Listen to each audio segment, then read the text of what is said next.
GK மணி உடம்பு சரியில்லை, நெஞ்சு வலிக்காக ஹாஸ்பிட்டல். ஆமாம், சமீபத்தில் அதனால் நெஞ்சு வலின்னு சொல்லி ஹாஸ்பிட்டல் அட்மிட் பண்ணார். அவருக்கு இன்னும் ஒரு வலியும் கிடையாது, நல்லா தான் இருக்கிறார். அவர் ஹெல்த்தெல்லாம் ஒன்றும் இல்லை. அங்கே அப்புறம் ஏன் சார் அட்மிட் ஆகணும் ஹாஸ்பிட்டலில்? அது வந்து யாரை கூப்பிட்டுட்டு வராரு, அவங்க பொண்ணு யார் காந்திமதியை கூப்பிட்டுன்னு வராரு. எதுக்கு? ஜிகே மணியை பார்க்குறதுக்கு. அவர் போய் நல்லா உக்காந்துனாரு. ஜிகே மணி ஒன்றும் இல்லைங்க, அதுக்கு முன்னாடி சுசீலா அங்கே அட்மிட் ஆகி அவங்களுக்கு ஆஞ்சியோ பண்ணுறாங்க. அந்த அதே ஹாஸ்பிட்டல்லையா? அதே, ஆமாம், அதே ஹாஸ்பிட்டலில் பண்ணுறாங்க. அவருக்கு வந்து இவர் தான் பார்த்துக்கினார். யார்? ஜிகே மணி. அப்புறம் இவரை வந்து ஜிகே மணி பார்க்குற மாதிரி கூட்டின்னு போய் காந்திமதி அதெல்லாம் கொண்டு போய் அவங்கள பார்த்துட்டு போனாங்களே தவிர இது உண்மைங்க, 100%. நீங்கள் வந்து அப்போ உண்மையிலே ஜிகே மணிக்கு உடம்பு சரியில்லையா சார்? எப்படி? அவர் நல்லா இருக்குது. அவருக்கு என்ன, அவருக்கெல்லாம் உடம்பு சரியில்லை. இல்லை, அப்புறம் இது மாதிரி அட்மிட் ஆகிற மாதிரி ஊர் உலகத்துக்கு இப்போ என்ன, ராம்தாஸ் வந்து ஒரு இடத்துக்கு வரேன் அப்படின்னா அவர் ஆள் பத்திரிக்கைலாம் போலீஸ் போட்டாங்க.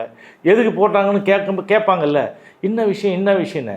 சுசீலாவை பார்க்க வராங்கன்றது யாருக்கு தெரியும்? உள்ளே போனால் விட மாட்டாங்க.